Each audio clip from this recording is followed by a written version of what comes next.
Hello, everybody. Welcome. Happy Friday.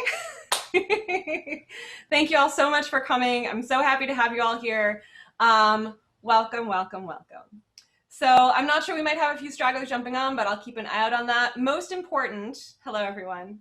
I would like to introduce you all to Vigneron Paul Sloan of Small Vines up in Sonoma. We have him here with us today. Hello, Paul.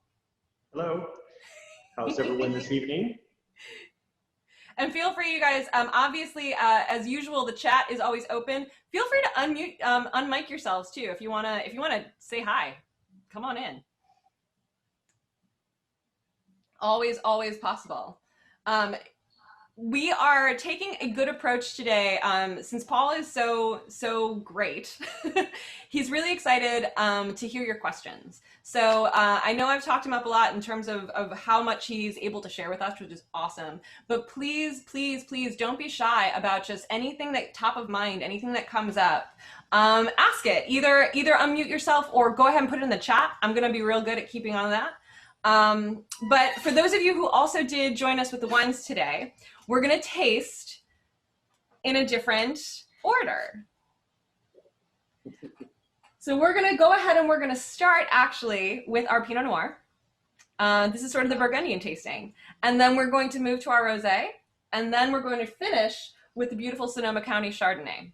So that is kind of the progression that we're going to talk about the wines in as we're talking with Paul. So if you have any questions about that, let me know. But otherwise, yeah, Paul, I'd love to go ahead and get started. So Paul is the winemaker, of course, for Small Vines, which is up in Sonoma. And I'm just going to go ahead and let him kind of introduce himself and say hello and talk about where he's come from. Thank you very much. And first of all, I would be remiss if I did not thank Sasha for putting this together and introducing me to all of you. She was recently up at the winery and vineyards, and we got to share a few stories and so forth, and that's how this came about. So I'm honored to be a part of this this evening, to ideas about what we do and why we do it. So, so thank you, Sasha. My pleasure. I thought I would start by just doing a little introduction about how I got into the wine industry, a little bit about why we're producing Chardonnay and Pinot Noir on the western part of the Sonoma Coast, and why I decided to farm 100% of the grapes that I make wine from. So yes, and blue skies behind me. Yes, no smoke in the air right now, which is a wonderful thing. So, and we'll probably end up talking a bit about that, although I'm going to shove that conversation to the wayside as much as I can. Sorry, I know you're introducing, but I wanted to point out something Paul mentioned. You just said this, which is that you grow 100% of the grapes that you use for your wine, correct? Correct. That's what you just said. Okay, I just want to make sure everyone heard that. So in Champagne, that would be a grower producer, right? Grower produce champagne. In Burgundy, you would be a vigneron. In California, what are you? A farmer winemaker? I mean, really, we're somewhat unromantic or we really lack the individualism of. We always hear about the winemaker in California, and that's where the fame kind of sits at the moment. But if you speak about Burgundy, who's the winemaker behind Domaine Romanée-Conti? But everybody knows that they possess the La Tâche Vineyard and Richebourg and Romanée-Conti, and then they have their Montrachet properties, et cetera, et cetera. So I just feel like we're in a completely different place in America with wine than we are in the old world. So when you hear me referring to doing tasting in an order as they would traditionally do in Burgundy, maybe, I will make no bones about it. I'm very honored to be making California wine.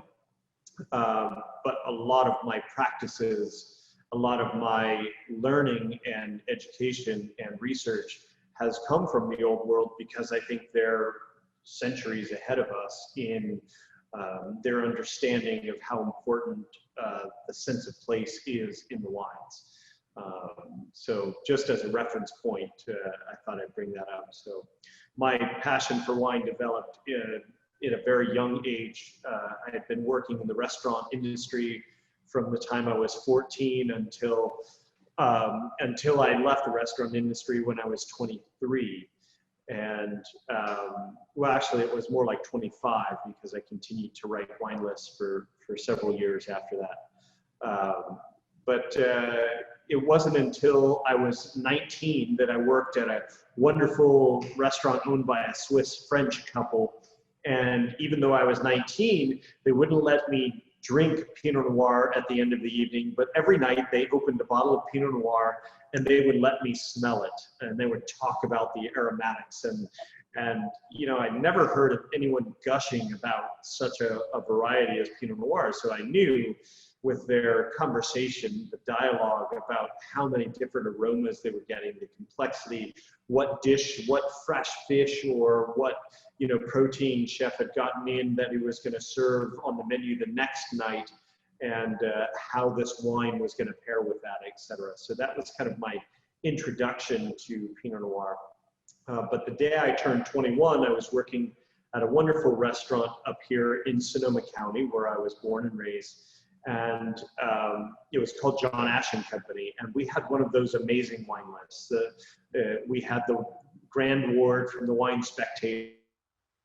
You know, it was just something that you could study for your entire life and still never try all of the wines and never understand them. So I started sitting in the wine tastings to build the wine list, and I started reading books about wine. About 6 months later, I had read about 40 books on wine and visited about 65 different wineries.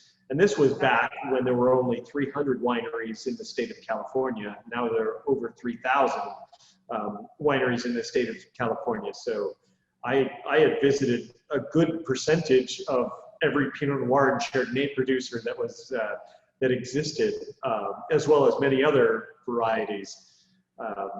And just was incredibly passionate about the history, the geology, the geography, the science, the art, the farming and the work outdoors in the elements of nature versus the kind of science and the precision that ends up happening inside the cellar. And I knew at a certain point, several months into it, that was going to be my career for the rest of my life. I just didn't know at what aspect. So I entered a wine education course called the Sterling Vineyards School of Service and Hospitality. Was that with Sterling? Yes, it was at the Sterling Winery. This was when Evan Goldstein, who you may know, was working for Sterling, and he was kind of the impetus behind this wine and food education course. There were only 9 master sommeliers in the US at that point, and 7 of them partnered together to put on this course. So Evan and Fred Dame and, you know, many of the other early master sommeliers. And it was just a fantastic opportunity to meet Jeff Cox, who wrote the wonderful book called Red Wine with Fish, and talk about food and wine pairing. Excellent book, yeah. So this was a 6-week-long course. And shortly after that, I entered a wine tasting competition called the Greenwood Ridge California State Wine Tasting Competition. There was a couple that had won first place 6 years in a row, and I'm going to shift a little bit because the lighting's horrible right now. I'm sorry. You have great scenery, though. I mean, I'm going to be honest. It's nice to see. The more important part of this, right? We can cut that. So I entered that competition with another partner at the winery, and we ended up winning first place. We beat that couple that had won 6 years in a row. On this blind tasting, it was all California wines, but it was up and down the state, any varietal, any vintage, any producer, and you basically were trying to guess a varietal, vintage, producer, region, you know, all of those things. Wow. And we ended up winning first place. So this is like, you know, a year into my career as a wine professional. And I was like, wow, I have a palate. I have a passion for this, and I'd never found anything like that in my life. So, one night a gentleman comes into the restaurant, and this is kind of after I had found what I'll call old California wine, the Hanzels and the Stony Hills and the Mount Eden vineyards and Joseph Swan, the stuff from the 60s and 70s and 80s that could age for 20 years and paired incredibly well with food and was maybe 12.5 to 13.5 alcohol versus kind of what was coming out in the mid 90s was, 15% alcohol and didn't age very well. So I started asking myself what had changed in California. Well, during the questioning during asking myself that question, a gentleman came into the restaurant and ordered a bottle of 1978 Domaine de la Romani Conti vineyard. It was $3,500 a bottle on our list. And of course, he asked me if I'd ever tried it. I thought about the fact that I could afford to put $10 of gas in my car to get to work. So it was kind of hilarious to think that I could ever have tried it before. But he generously shared a pour of that wine with me, and not just a pour, a glass, a full glass. And that was kind of the moment that I knew I wasn't just going to make wine, but I was going to look at every aspect that could be done to make the most memorable wines that I possibly could from California. Because that was what that wine was for me. It was the most memorable wine that I had experienced. So does that mean that was was that the impetus for you to choose the path towards making wine as opposed to just evaluating and tasting and being sort of an expert on that front as well? Was that the moment for the making and the growing?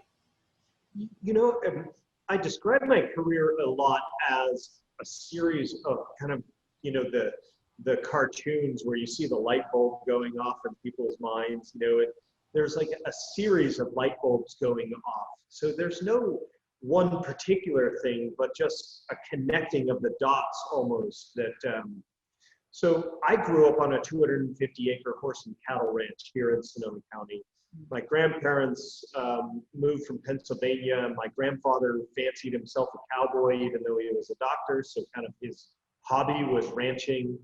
And I was lucky enough to grow up on that property. So I already knew that the restaurant world was not going to be my career. And when I had that experience with the Romani Conti, what I realized in short order with some quick research was the focus was more on the farming and the land in Burgundy and less on cellar techniques. And pretty much cellar techniques and what French oak barrels and what clones and all of that stuff was already resolved by this point. This is what, 95. This is the Dijon selections were here. Josh Jensen had brought in the Calera selections. Joseph Swan brought in stuff from La Tâche. We had a lot of the really good, most of the excellent selections were already here. People were importing French oak barrels. The people like Ted Lemon had gone and made wine in Burgundy and brought fermentation science back. There wasn't a whole lot to explore in those aspects. So it became clear to me that it was in the rules and laws that Burgundy had to create higher quality wine wherein lies the secret. That the viticultural practices were where we were nowhere near. California is a production agriculture state. That's what we focus on. How to grow the most amount of good fruit, but not how to grow ethereal wine. And when you start thinking about those as two separate things, you go, wow, okay, yeah, let's get 5 tons to the acre of the best wine we can make, or let's make the best wine we can make, and who cares how much fruit there is per acre? Yeah. And you start experimenting with that, it's a completely different discussion. And to give you an example of that, I have 3,630 vines per acre. Most people plant 1,089 vines per acre, so about 3.5 times more vines per acre, and I actually get less yield than most people do on an acre. So each plant is doing less work, focusing more energy on concentrating a little bit of fruit that it has, but then, you know, we'll keep those plants in production for 120 years instead of the like 25, 30-year life expectancy of a typical California vineyard. So we are so focused on a different aspect of what makes great wine that it's kind of hard to compare in a way.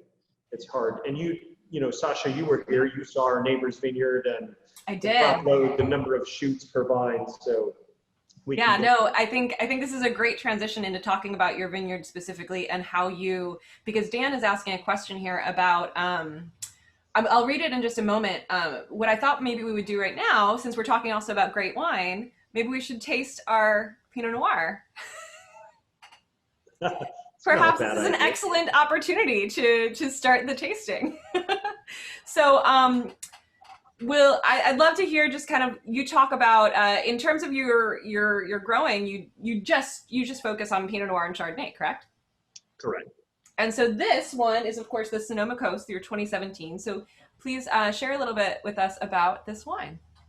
Well, our Sonoma Coast wine is what I would call our everyday wine, or our entry-level Pinot Noir. And for us, I mentioned earlier that we farm all of the grapes that we make wine from. We have 5 different properties that we bring Pinot Noir to the winery from. 4 of which are a long-term lease. We have 30-year leases on them, and 1 of which we own, which is where you visited, Sasha, the TBH vineyard. And what the Sonoma Coast wine is all about, most wineries evaluate barrel by barrel, and they declassify barrels into their lower level wine, or their entry level wine, the Sonoma Coast bottling will say, and then the best barrels are going into their single vineyard bottlings. And then that may be true with certain vineyards, just are to fill in that Sonoma Coast wine. For us, the level of detail that we're farming at, we actually don't put all of the fruit from any one given vine within a vineyard into one bottling or the other. We're actually sorting fruit on the plant. And this was a technique, thanks to the opportunity to visit Romanée-Conti back in 2003, that I learned, where they're looking at the length and diameter of every individual shoot on every vine, and leaving fruit on the vine for their, I'll say, declassified wine, and harvesting the optimum fruit on the vine for their, you know, higher level bottlings, the Romanée-Conti bottling. So when I heard that there was that level of detail happening elsewhere in the world, well, let's try it in California. I'd never heard of anyone harvesting based on that level of detail. And my gosh, the first year you do it, when you realize that the wine quality can be different, then you kind of say, why is not everyone doing this? Well, I would guess, so you just finished with harvesting, I believe, correct, Paul? Yes, yes. So about, I would imagine that there's probably a big time difference that in terms of what it takes to fully harvest your vineyards, potentially when you're doing this sort of vine per vine bunch selection versus kind of more of a mass approach, if you will, of using certain vineyards in one bottling versus another. Exactly. Just the asking your people to do something more than just, you know, clip off the clusters or use the knife, you know, to cut the clusters off, but to look at the length and diameter of every shoot before they make that decision is going to dramatically slow down the process. So I think I'm probably the only farmer in the area that pays by the hour rather than by the ton or something like that, because I can't ask them to think and you know, pay them by the ton at the same time, because they're going to want to ignore that and go for making the most money. So if I come up with a amount that they're happy with by the hour to work in the way that I'm asking them to. And obviously we want them to work swiftly. We want them to make these decisions quickly, but they're the same team members that are fruit thinning during green drop in, you know, late July and early August. So they've already kind of dropped clusters on the short shoots. They know what our evaluation is. They know what we're looking for. So yeah, it's very, very different. It raises your cost to produce, of course, but you know, if what you're looking for in the wine industry, there are different levels. If you're looking for kind of the top tier of what can be done, you have to commit to these extra things. There's just no other way about it. So I think I wanna start addressing a few of the questions that are coming up. Dan, this is from a few minutes ago, so I'm sorry for the delay on that. But Dan was mentioning, he asked a question, which for you, is there a tension for you between trying to make a Burgundian wine versus making the best California wine you're able to make on your property, and which may have different characteristics? So to that, I think you were sort of speaking to that idea a little bit earlier about visiting Burgundy and being inspired by it. Yeah, I mean, I think the things that I've realized over time the most is that California can't make, Burgundy's not a style, Burgundy's a place. And there are wines that come from the soils and the climate that those vines experience that will never be the wines that come from California. So when I say that, I'm being very honest that, you know, as much as we aspire to make wines of a quality level, maybe equivalent to Burgundy, because Burgundy is clearly achieving in their best expressions a quality that is maybe second to none, that, you know, that's something to aspire to achieve, but we will never make the same wine that they do. We wouldn't want to. We might as well grow wine in a greenhouse if that's what we're really trying to do. And that's not at all what we're doing. So acknowledging we have different soils, our soils are low in pH, which are going to lend to high pH wines. So we have to change the canopy and change the fruiting wire height. And we have, you know, a longer growing season. So there are adaptations we must make if we want to grow the best fruit in California.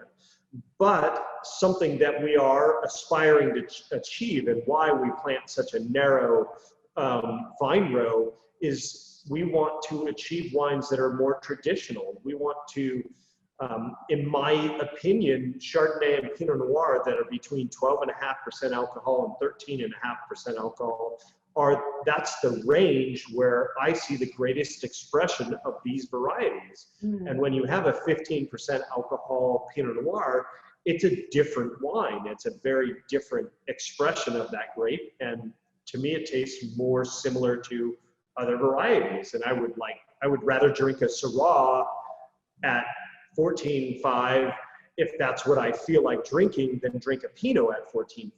I want, my Pinot should be Pinot-esque, and it should be, you know, generally the best expressions are within this range. So I call them traditional wines. When we're comparing wine from Germany or Switzerland or Northern Italy or France, and Tasmania and Australia and you know, the western part of the Sonoma Coast in California, there's something that is similar in all of those wines, and that's in general, they have great acidity. They can, with that acidity and alcohol level, they can age very well.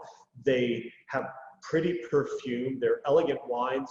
They go well with food, and they generally age very well. You can age them in good vintages for 15 or 20 years and be stunningly impressed at what they become over time. And that was something that I did not see from the California typical Pinot Noirs that are bigger, lack the acidity. They don't go well with food, and they don't age well. So, so what's the point? So what's the point exactly? Yeah, you know, I mean, it might be delicious, but it's not the same handcrafted, you know, product that we're after. So. There's a couple of fun technical questions here that I'd like to ask. One is on the bottle, it says that there is 1 to 2.5 pounds of fruit per vine. And out of curiosity, about how many bunches does that generally kind of end up being per vine? And you would think I actually knew that or something. In general, 1 pound of grapes for us is between 8 and 10 bunches of grapes. So at most we will have 10 growth points on a vine, which would be 20 clusters, which would be about 2 pounds per vine. And the maximum, that tends to be Chardonnay. Our Pinot Noirs tend to be closer to 1 pound per vine. The average weight per cluster in our area is 5 to 6 clusters to make a pound of grapes. Oh, wow. So how do we achieve this lower weight per cluster and more clusters to make a pound? Well, when you find the right soil types that can restrict the root systems from going too deep, so you have bedrock down at about 2 feet, then you plant the vines very, very close together. You have this competition where the vines do not stay in their vegetative growth cycle for as long because they run out of water earlier. The chemical message that the vine is going to die happens earlier in the life cycle. So the cell division that occurs within the berries and the clusters stops earlier. So you end up with smaller berries, smaller clusters, resulting in more concentration in the flavors of the wine. Even though you don't have high alcohol, you still have incredibly concentrated flavor profile. So it's a fantastic question. It's about 8 to 10 clusters, and it varies every year, right? There are some years that it's 12 or 15, and there are other years that it's 5 or 6, but in most years it's 8 to 10 clusters for us that makes 1 pound of grapes. So many questions. That leads me to another question, but I want to, there's 2 more questions here that I want to get to. I think we'll talk about, there's a question about what vessels you use to ferment your Chardonnay in, but I think we'll talk about that when we get to the tasting the Chardonnay, if that's all right. Yeah. But there is a question which I think is important from Venkat, which is why are the length and diameter of the shoot important? So that was something that you brought up earlier, which I think is a great viticultural question, because we don't usually talk about the shoots a lot. You know, we talk about the roots, we talk about the, you know, bunches, but this idea of, you know, picking individual, he says, I understand picking individual grapes or bunches that are optimally ripe, but what does the diameter or length of the shoot tell you? That's a fantastic question. And I often use an analogy that's somewhat funny in a way, but I'm sure that everyone has gone to a bar and ordered a margarita before, or some sort of a drink. And if you just think about the different straws that you've gotten with your drinks, you know, there are those teeny tiny little black straws that they usually give you 2, and they're more for stirring, but you ever try to drink a drink through those black straws that are teeny tiny, and you're kind of like, forget the straw, I'm just going to pick it up and, you know, take a sip out of the glass. Versus those places, you know, that serve a margarita in a straw that is like the size of my pinky, and before you know it, you're asking, where did my margarita go? It's gone.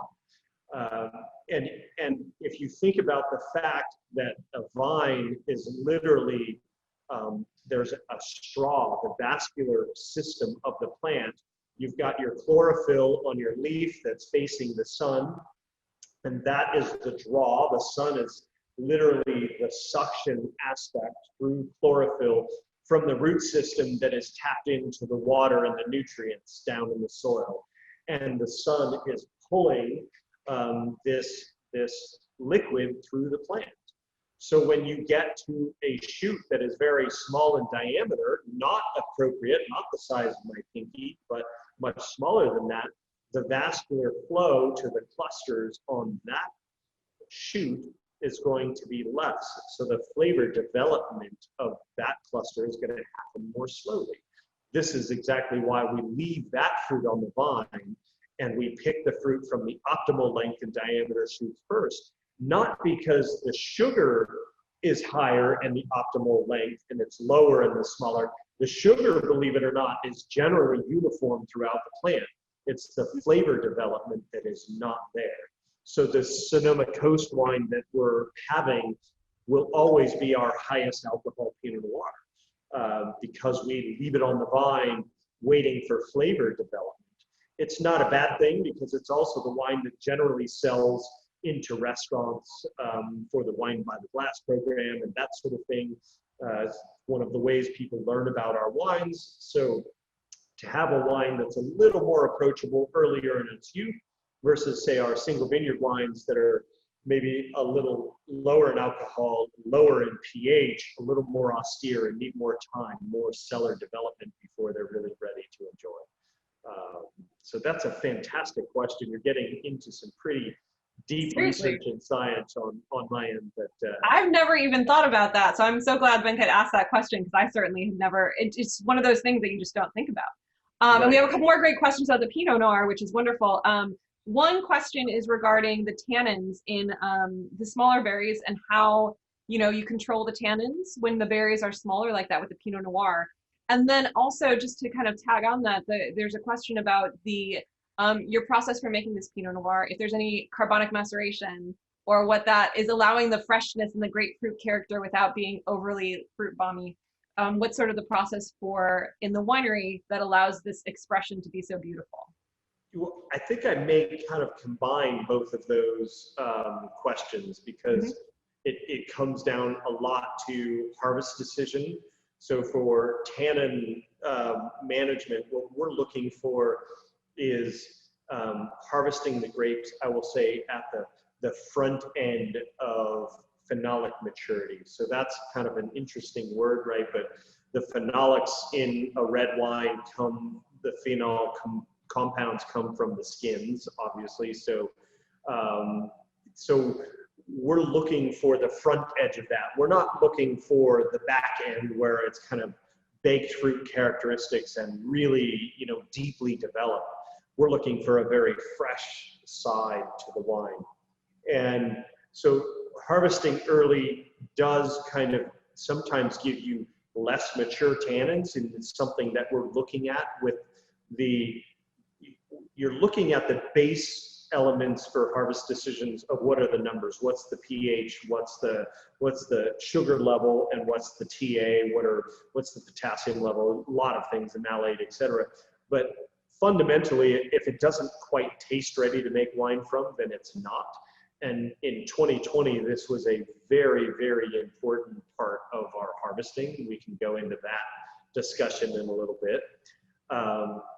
But achieving enough tannin development, but not so much that the tannins become so much of the wine.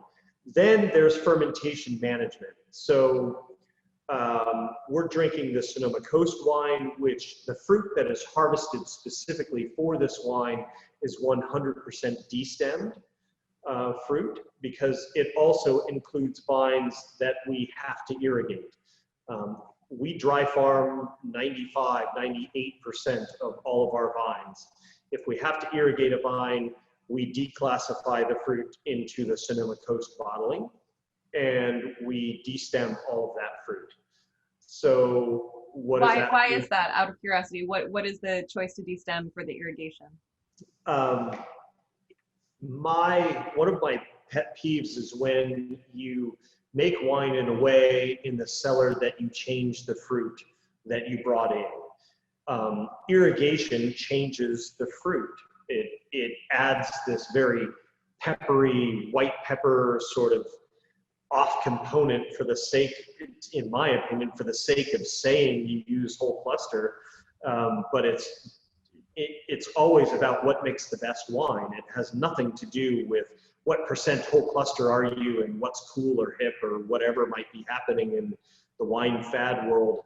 But what makes the best wine has to be the question. So when I have made mistakes in the past of including stem inclusion with irrigated vines, it did not make the best wine. So, and I actually started off 100% destemming all of my fruit, all the way through the 2008 vintage. It wasn't until 2009 that I did my first stem inclusion experiments, because I was making 375 cases of wine then instead of 200 or less.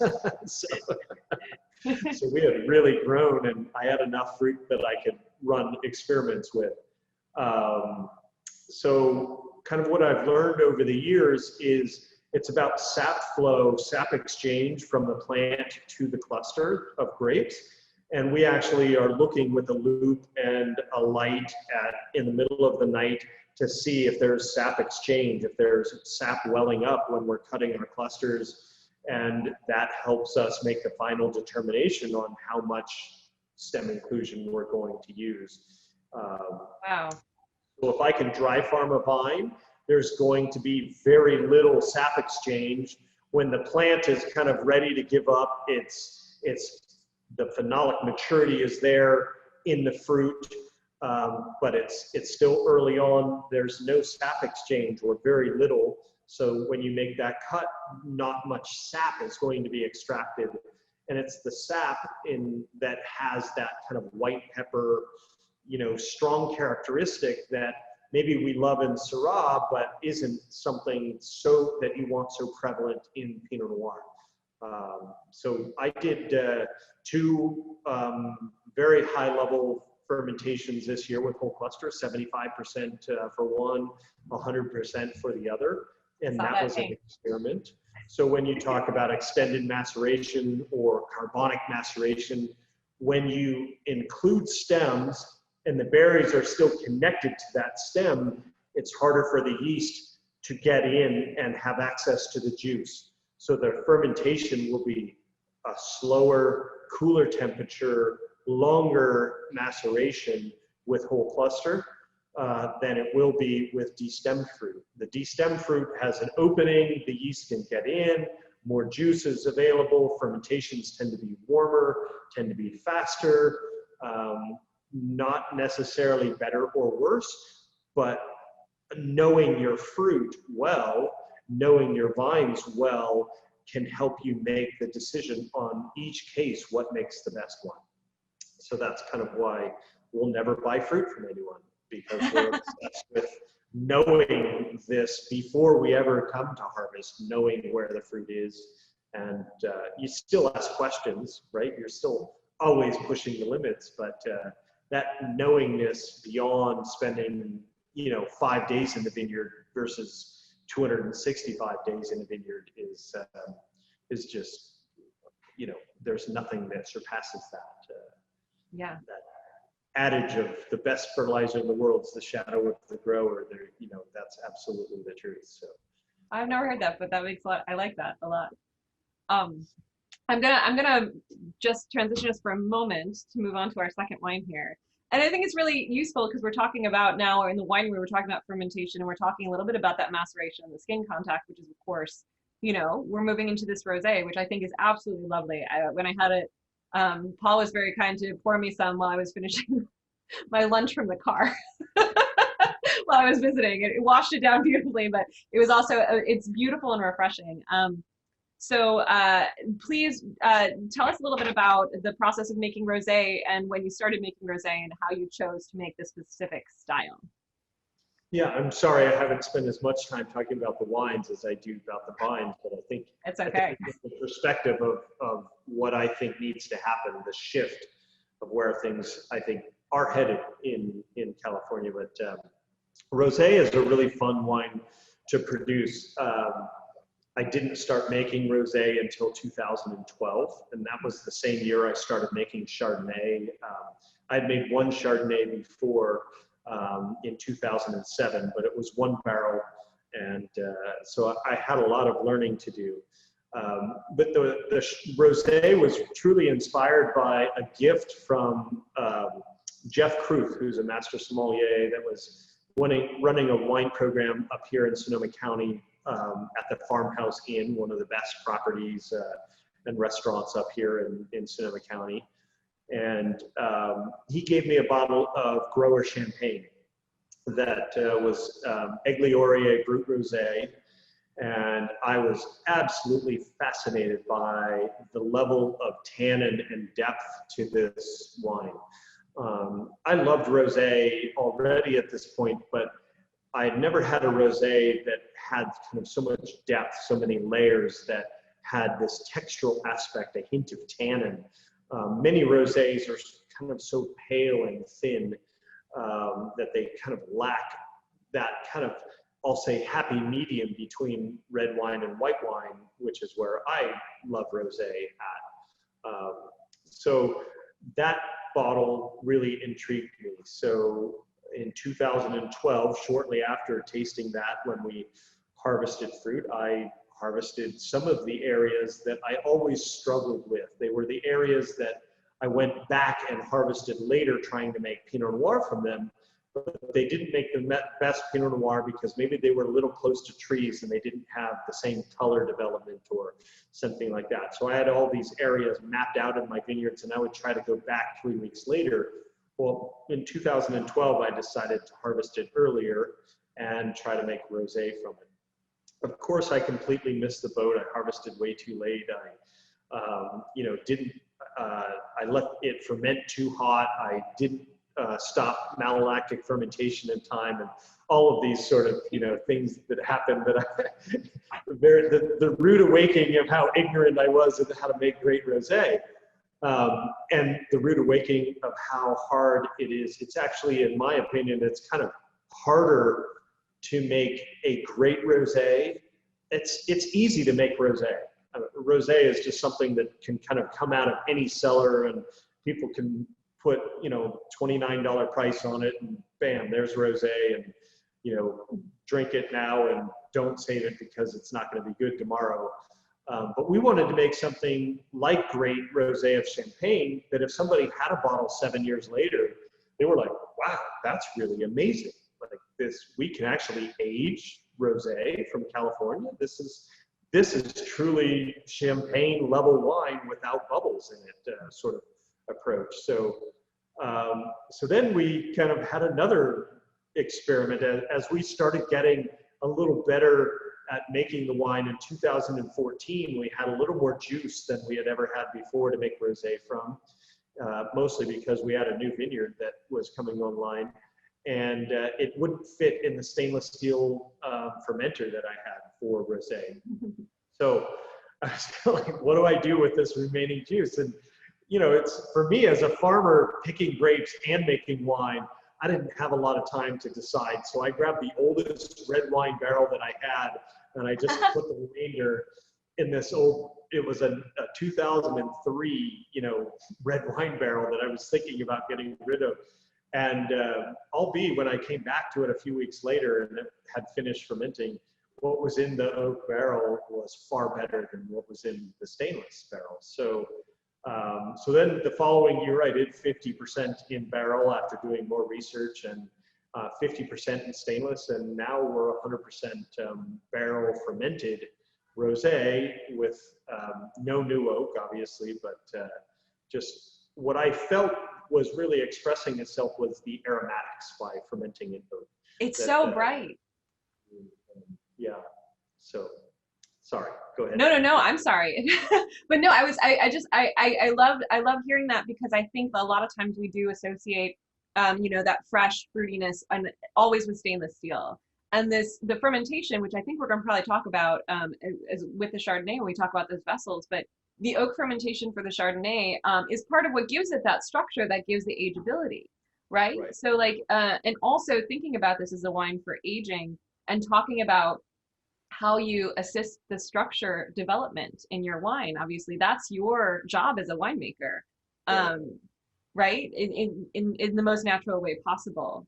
One of the things I actually completely forgot about making the rosé was the way that the Aigle Aurier Champagne got that texture and that hint of tannin was by doing a cold soak in contact with the skins with juice for several hours.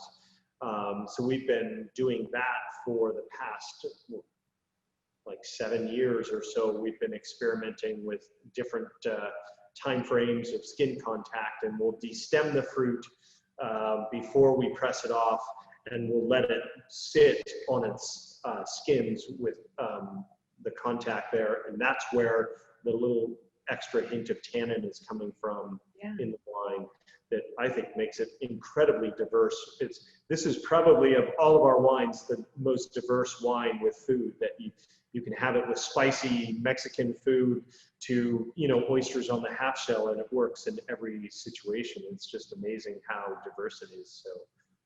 And complex, and just like the flavor concentration is just beautiful on that, without being overwhelming. It just, I absolutely love this rosé. It's probably one of my favorite that I've drank, because it just does have that kind of complexity and longevity, you can tell, while being super versatile. I really, really think it's just a beautiful rosé.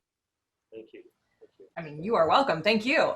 I'm just going to go ahead and move us on to the Chardonnay real quick, just because I know that we are going to talk about a lot of other things, but I have a question about the Chardonnay.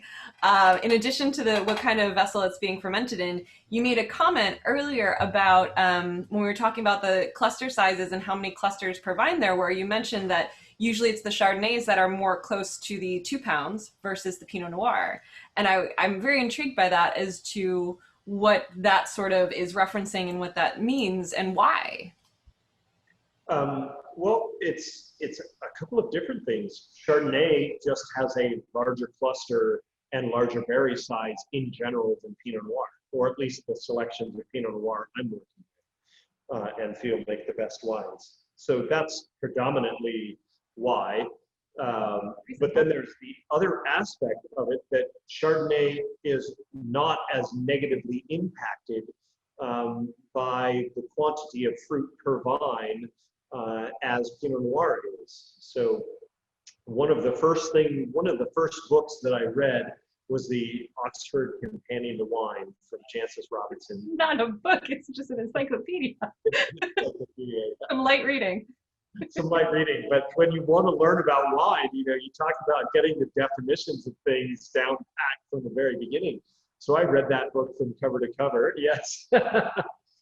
And when I got to Pinot Noir, where I was already fascinated with this varietal, one of the first parts that were written about it was it's the most yield-sensitive red wine grape variety on the planet. So what does that mean, right? Let's bring this to context. It means that it's the red wine grape variety, by increasing the yield, has the most negative impact on wine quality of any other red wine grape variety on the planet. So when you read that, you go, oh my, we need to find the right soil types to have a physically small plant, so we can have a small crop load per vine, so we can achieve this. So that became very clear to me. So when you read things like that as a young, you know, wine steward sommelier, and then you're taking that to farming, you kind of erase all of the things that farmers are doing, and you say, yeah, that might be what your dad did, and so therefore what you're doing,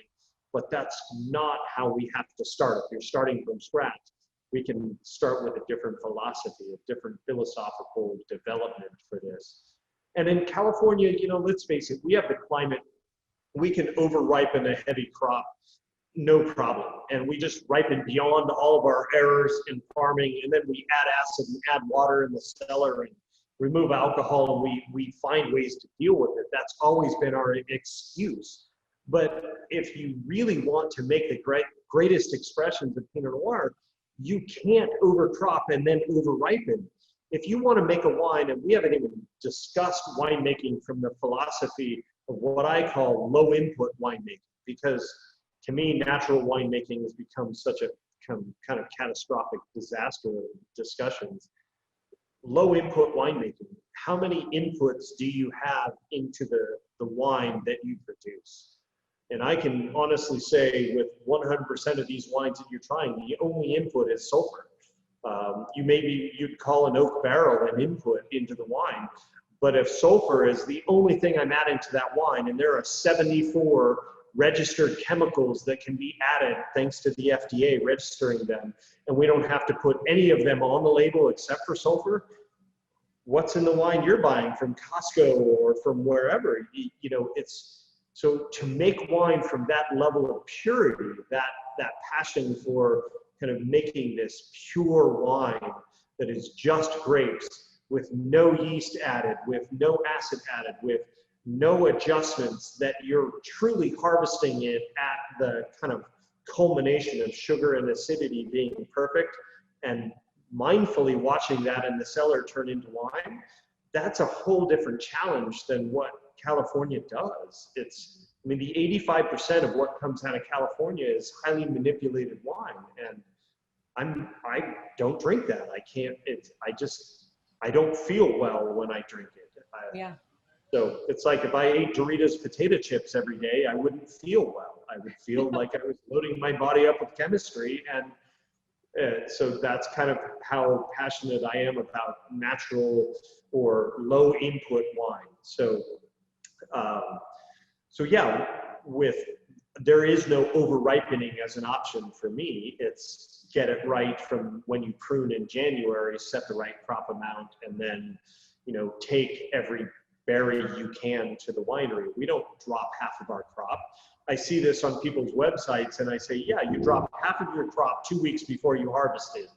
Great. What does that do for wine quality? The plant did all the work already. How is that actually increasing wine quality?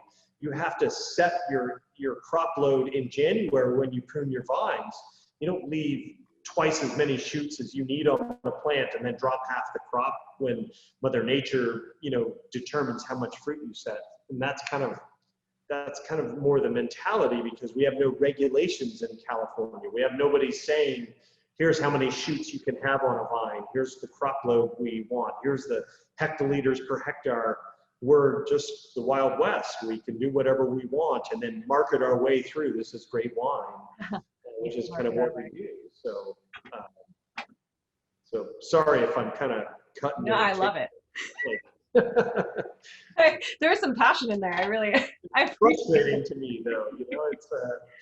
It's California can truly make world-class wine, and we can put our wines on the table with any wine from around the world, and we can have incredible expressions. We just kind of abuse it more than we have to. And I think it's a lot of younger producers and winemakers are really passionate about making wine that is truly authentic, that is real, just grapes becoming wine.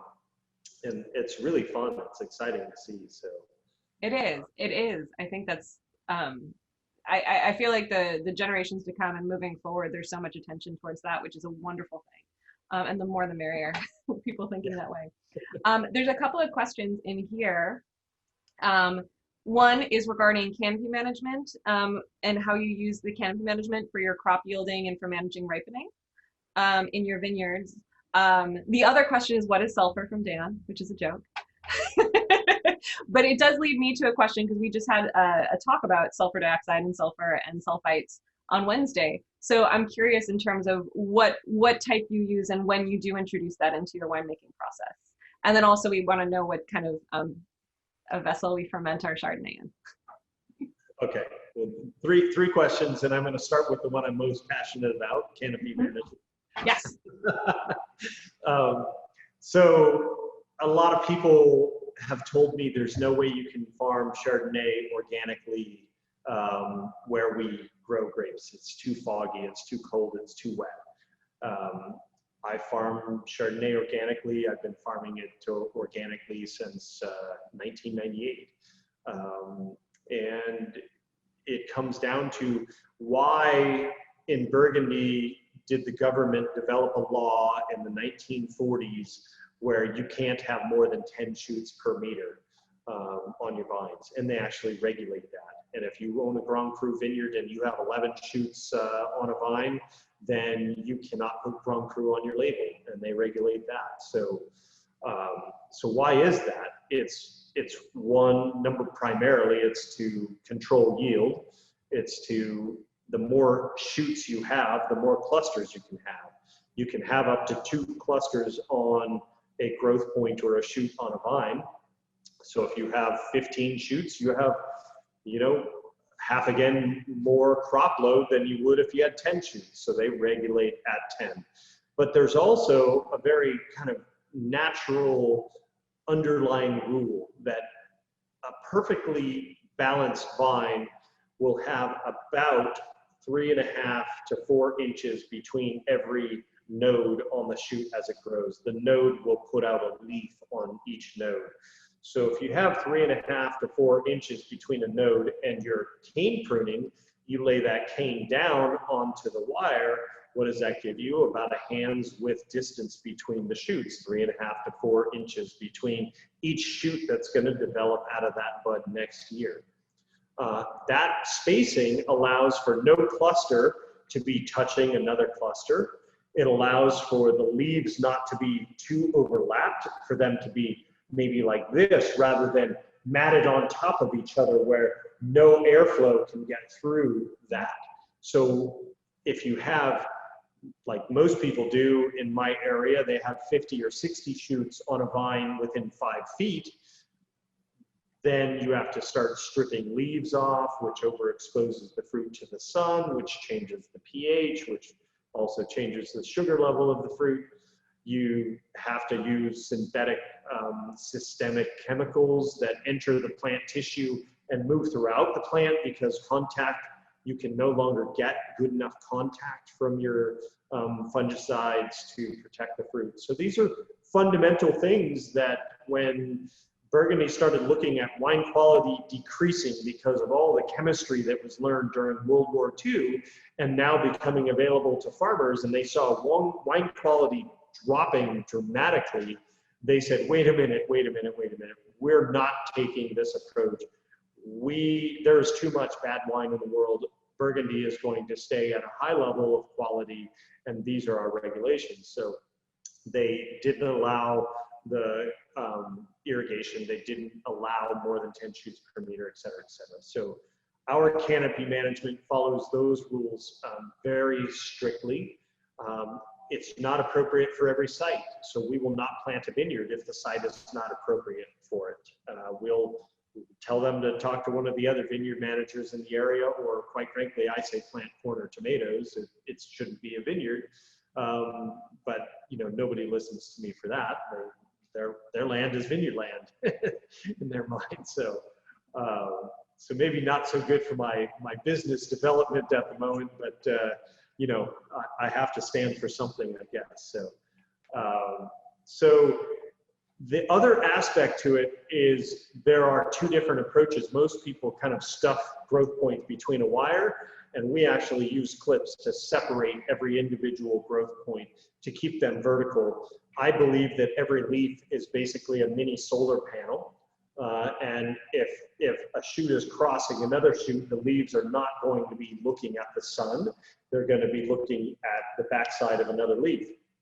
So if you properly position all the shoots, then you have, you know, 15 mini solar receptors on every single full-length shoot on the vine, which is where your optimum clusters are coming from, and that's what will go into our high-end bottling. So we're very passionate about very vertical shoot positioning and keeping everything separate for airflow, but also for sun reception on the leaves.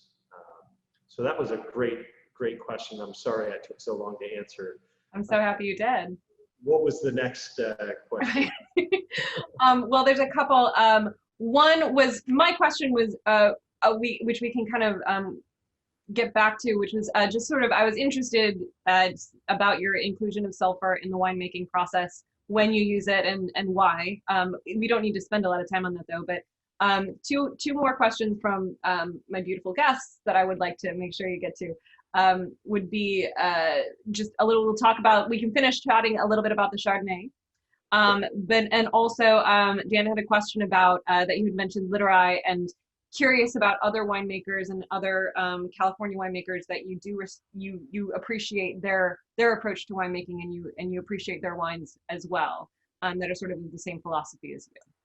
And I do notice the time is 6 o'clock, and just so you know, I am prepared to stay after and continue the discussion that people want, but I do understand that people have other plans. You know, I apologize for taking too long to answer some of these questions. So. No apologies necessary. We will keep you as long as you'd like to be here, but yes, if anyone needs to go, we will not take it any offense.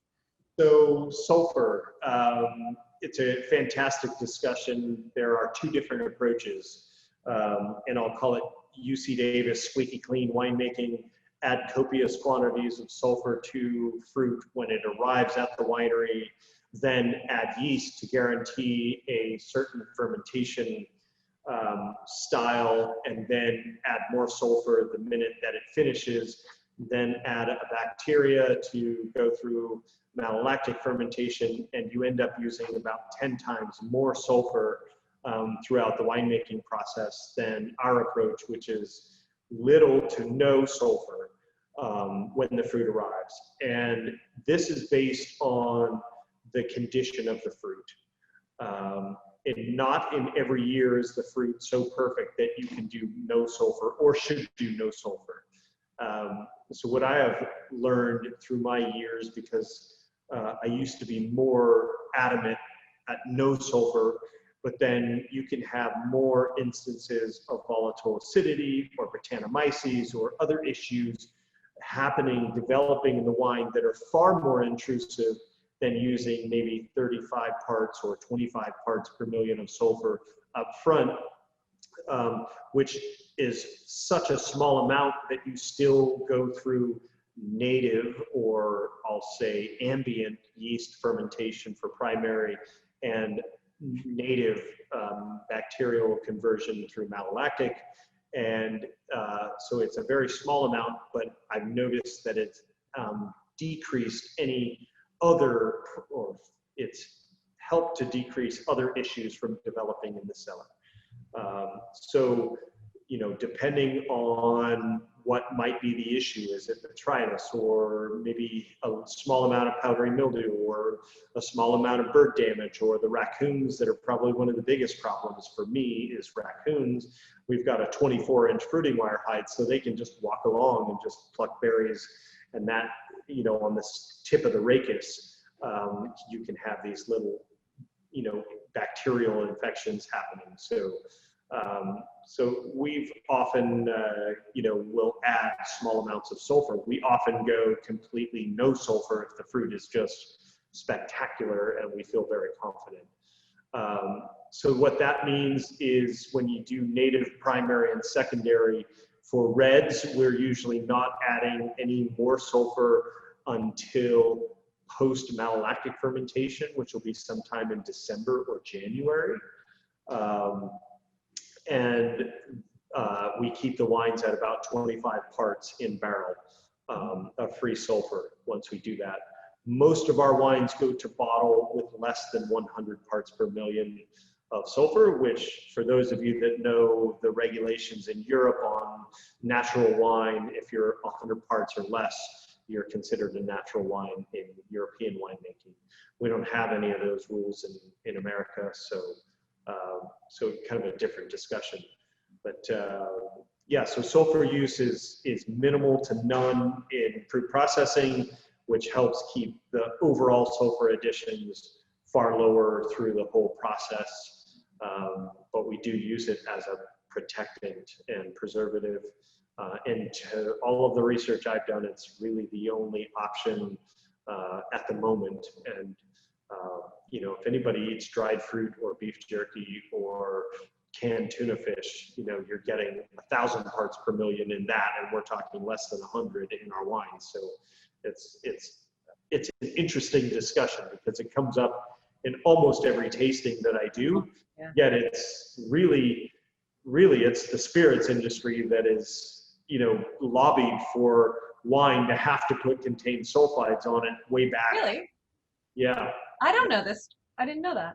It's actually, yeah, it has to do with a distillery way back when I believe Prohibition first got lifted and wine was really coming up, and the spirits industry wanted to kind of poo-poo wine, so they lobbied to get you know, contained sulfides onto wine labels that the spirits industry didn't have to put on their labels, and then therefore people would think that wine was bad for you and spirits were not as bad. So that's so sneaky, and I feel like it's kind of worked because it's part of the reason I think why it is such a topic in so many of these conversations is because it's on the label. It's one of the only things that's on the label. So you're like, anything you have to put on the label. That's, yeah. You know, there's alcohol in it. Well, I mean, right.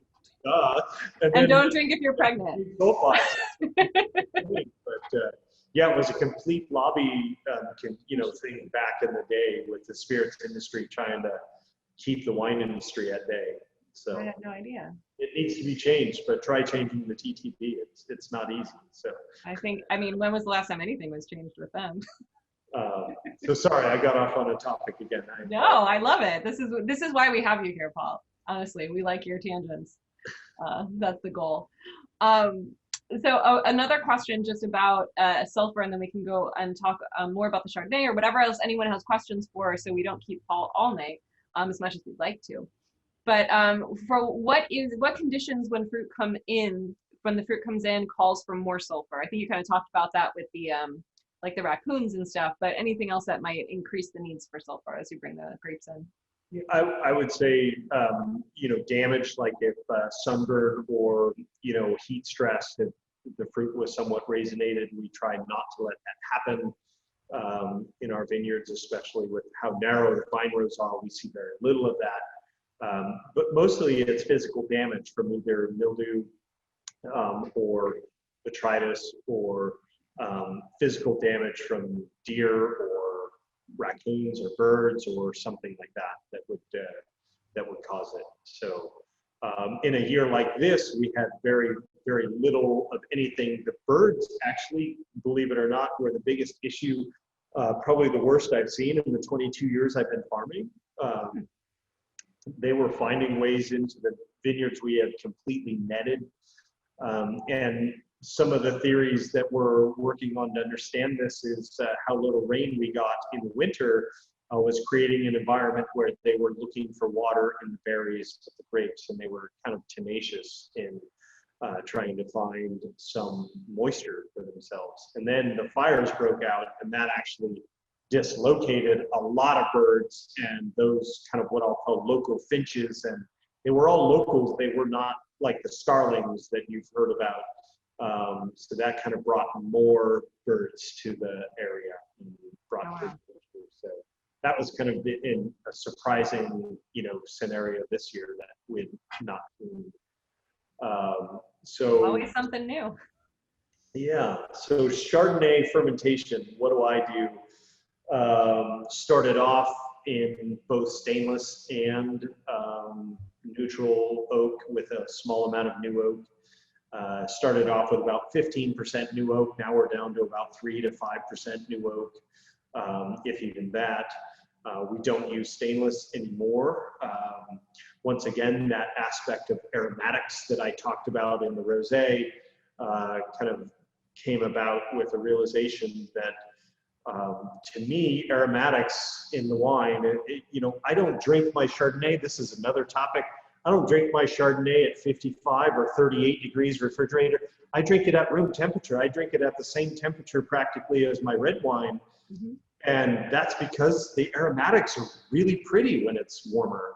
And you kind of miss that when it's refrigerated cold. And maybe on a hot 100-degree day, you want to chill your wine down. That's fine. Nothing wrong with it. But the aromatics to me are so important, especially with white wine. That oak, there's more oxygen involved in the fermentation in an oak vessel than there is in stainless. Stainless is not permeable. Oak is. That's why we have to top the barrels every month, because we're respiring.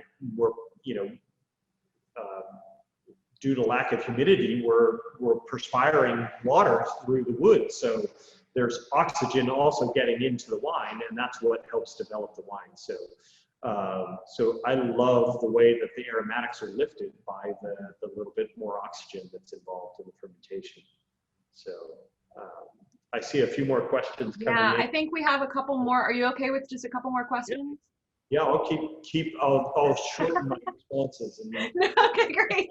And whenever you need to go, Paul, it's obviously, this is all bonus time. So thank you.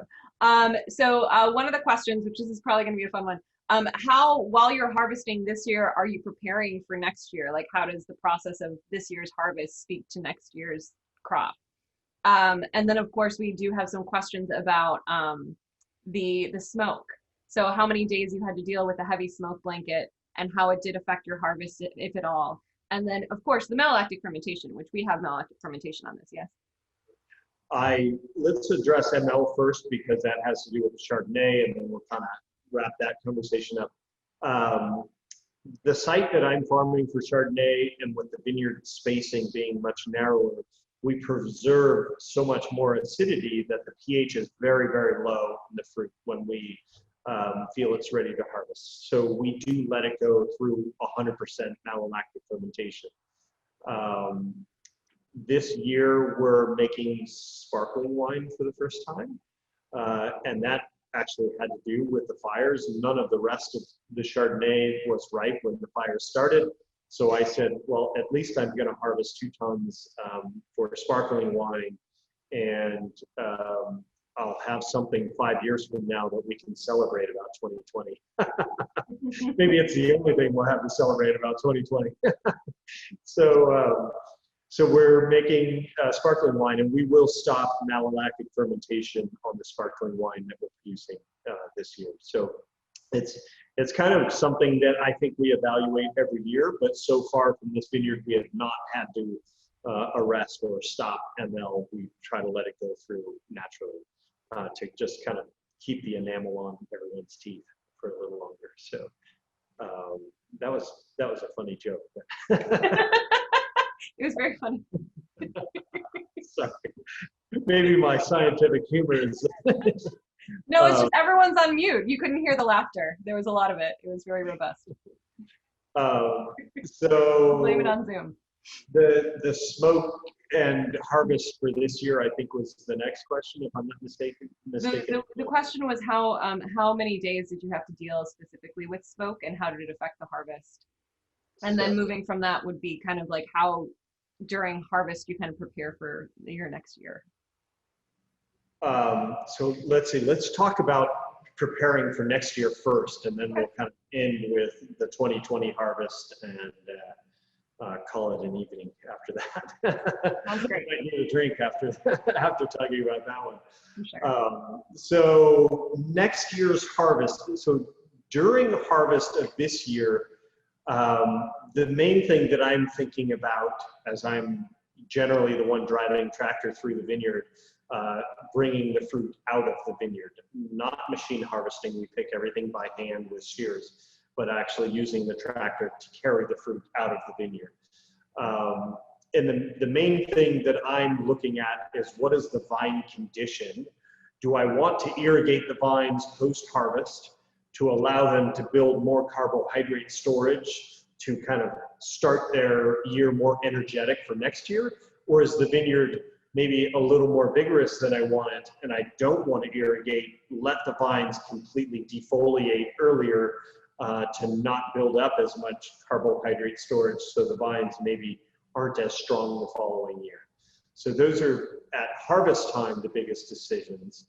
The biggest shaper of the following harvest actually happens at bloom time, believe it or not. So when the vines were flowering in May of 2020 is when the clusters were developed for 2021. So that is actually a bigger marker in what harvest will look like for the following year. So, vine condition in the fall, do we want to compost? Do we want to, irrigate? Do we want to do anything to help the vines for the following year? Or does the vine condition look really good and do nothing? And then May, the weather in May. So we had 4 inches of rain in May, and we had a very kind of unsettled May. So we had some vineyards that set the best crop that they've ever set this year, and most of the vineyards were about 30% light, maybe even 40% light from an average year that we harvested, which parlaying into the next discussion actually benefited us with what happened in middle to late August. So August 15th, we harvested our rosé fruit. August 17th, I harvested about 5 tons of Pinot Noir. So the earliest I've ever harvested still wine, but it has to do with a very early spring. Starting in February, we had bud break, and then a 40% reduced crop load allows the plant to ripen the fruit earlier. And a nice year, not a hot year. We didn't have a single day over 100 degrees until well after we had harvested. But the dry lightning that occurred on August 17th, the same day we had already brought in 5 tons of Pinot Noir, started a fire just north of us, about 7-10 miles. And we were sitting with the interns that were going to work in the winery. Their very first day, August 17th was their first day. And I looked at everyone and I said, well, be prepared for, not only the 7 tons that or the 5 tons I harvested, already to be processed tomorrow, but I'll bring in about another 10 or 15 tons tonight because of the smoke. So we were actually able to harvest about 90% of our fruit, not Chardonnay, but Pinot Noir fruit, before the smoke settled into our area. And we were 99% done with Pinot Noir by August 24th, which is when the smoke really settled in. So the fruit that was harvested after August 24th is testing for some levels of guaiacol, which is the compound that is known to be associated with smoke taint. The test results that I've received from the finished fermentations are a level of 2 nanograms per liter, which, just whatever that is, doesn't really matter. But the detectable level on the palate of an individual is 5 nanograms per liter. So far, everything that we harvested this year is coming out below the detectable level, the fact. So I feel very lucky. We may have to bulk out some of our fruit, maybe a couple of tons or something out of the 30 tons of Pinot we brought in. But I just feel so lucky in comparison to many of my colleagues that did not harvest, were not able to harvest. Their fruit wasn't ripe enough to make wine from, and some of which will not even make any wine this year. Yeah. I mean, I think that there's a lot of trauma up there. I'd like to kind of circle back. I know you have to be hard out by 6:30, and we had a couple more questions come in, but I wanted to touch back when we're talking about kind of the other people in your area to Dan's question about some other producers in the area or in California that you do find to be, that you also appreciate their methodology and their practice, and that you like to drink their wines. And then if we have time, there is a question just about, maybe these can be quick answers too. There's a question, could you leave grapes on the vine until overripe to hoping the smoke dissipates? So would leaving them on the vine longer somehow reduce smoke taint?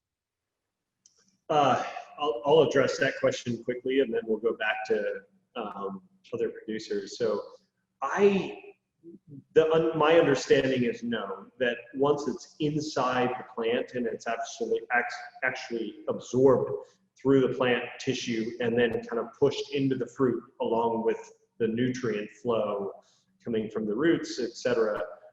Once it's there, it's not leaving. And if anything, the longer it's there, the more days you have of smoke potentially. Like the air quality for the past 2 days has been very good, but they're expecting this weekend for the air quality to diminish again from the airflow from Oregon fires happening right now. So I just, as one of my great colleagues, Andy Smith at Dumal Winery, said, this is not a year to wait. That's the Scotsman in him. Here's Andy, who generally makes fairly rich, ripe wines, but he was picking early this year and said, I want to make wine. I don't care if it's the same wine I usually make. I'm going to make the best wine I can from this vintage. And this vintage, we needed to make wine that we picked early and fresh. And they're beautiful. The vintage is absolutely stunning. I mean, honestly, I think that's one of the biggest crimes about it is this is probably one of the best vintages I've ever made wine from. And then so much of the fruit will be lost. So what is out there that's put under a high-end label is probably going to be some of the best California wines you've ever had the access to purchase. But I think so many people are going to be afraid of buying 2020 wines, period, that it's going to be hard to sell. That's the reality of it. So if you come to the winery and you taste it and you like it, buy it because there isn't going to be much of it. So, it's one of those years.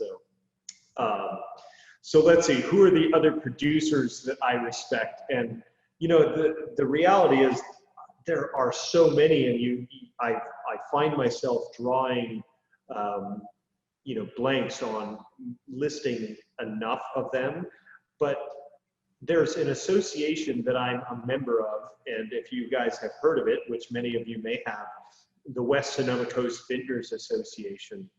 To me, in my area, the wines that I appreciate the most, pretty much every member that is in the West Sonoma Coast Vintners Association is making a wine that I would be honored to have in my cellar. And I think there are 44 members of that. And you're going to see different styles. You're going to see riper, richer styles from cool coastal because we have the climate that we can do that here. And then you're going to see really lean, kind of thin wines from the same. And I'm looking to make neither. I'm looking to make very, traditional wines that have structure and depth and can age for 20 years, yet have low alcohol and bright natural acidity. So that association is probably something to pay attention to.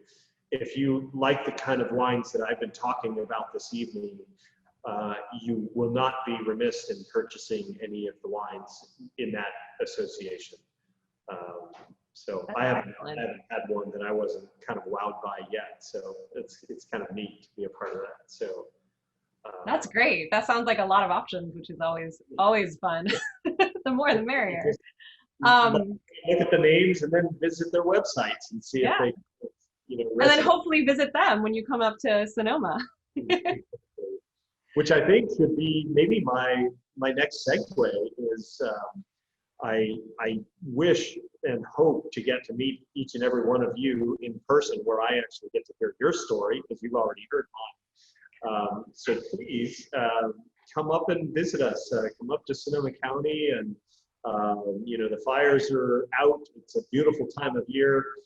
It's not that far of a drive. So and if you're brave enough to get on an airplane during all this craziness, more power to you. But we'd love to see you and host you here and hear more about you and your lives.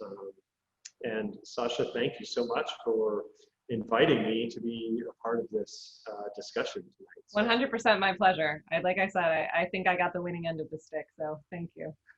Yeah, so any final questions? Anyone, please take off mute and ask me. I want to hear your voices. Yeah, please, everyone. I think there was one thing was about the smoke in the vines too. If it affects next year, would be something. But everyone, please jump in.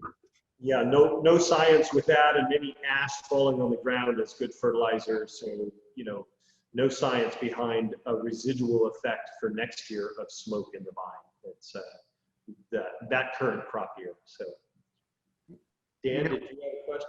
Well, Paul, related to, human skin is porous and absorbs. Do grape skins absorb things like smoke taint from the grape skins themselves? Yes, it's all plant tissue. Well, primarily the leaves and the grapes. So I know it's the leaves in addition because they actually say that at bloom, when the grapes don't actually exist on the vine yet, is one of the worst potential times to bring in smoke taint into the plant. So plant tissue, I would say, but grapes definitely are permeable enough, they breathe, and so they can basically take in the smoke as well. Paul, I have a quick question for you.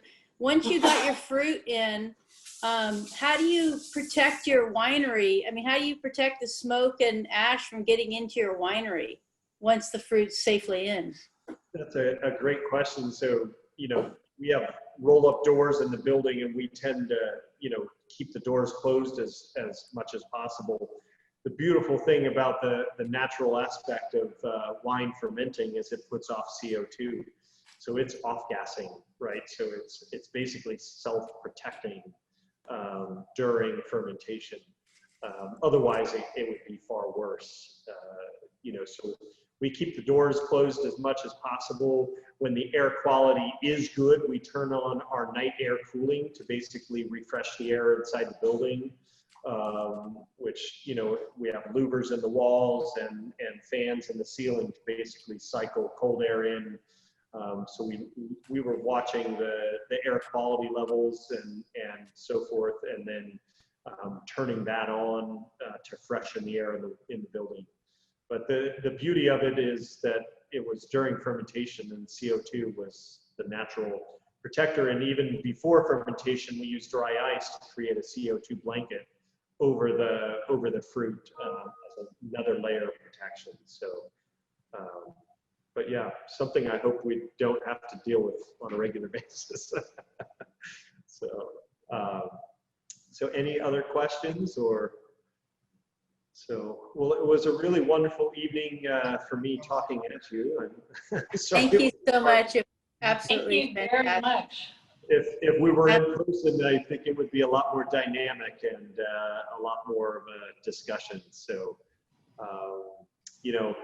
I do also know that in the little postcard that you got in the box, if you have any curiosity of purchasing other wines and so forth, Lindsay set up a promo code on there for you with a discount, for, I think it goes through the weekend. And I can share that with everyone too, who's on the call, just in case you'd like to, if you didn't have a chance or if you'd like to buy more. Yeah, and obviously you can also reach out directly to us. My wife responds directly to the info@smallvines email. Or you can call if you want as well. We're happy to answer questions about wines and all of that to help find the right wine for anyone out there. So. It was very informative. Thank you very much. My pleasure. Cheers to everyone. Have a wonderful weekend and be safe and enjoy great wine. Thank you so much, Paul. Thank you. Sasha, Great. Thank you everyone for coming. It was a pleasure. Now everyone go enjoy your weekend. Well, thanks, Sasha. Cheers. Bye. Thank you. Thank you so much. Bye guys.